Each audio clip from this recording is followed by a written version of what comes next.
ভারতের বাবরি মসজিদে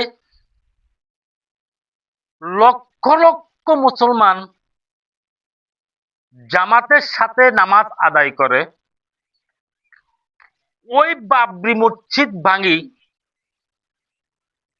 বিধর্মীরা হিন্দুরা চেয়েছে তাদের ধর্মীয় মন্দির প্রতিষ্ঠান করার জন্য।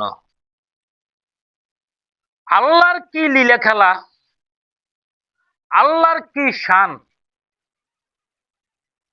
মুসলমানের এভাবে হবে জয়, বাবা বড় দাই। দিন শেষে আজকে 3 দিন 4 দিন ধরে শুনি ওই মন্দির হবে না, হবে ওখানে মুসলমানের ধর্মীয় প্রতিষ্ঠান, মসজিদ। সকল মুসলমানেরা যদি একত্রিত হয়ে মসজিদের জন্য সহযোগিতা করে, ইনশাআল্লাহ বাবরি মসজিদ কাজ কমপ্লিট হবে হবে হবে।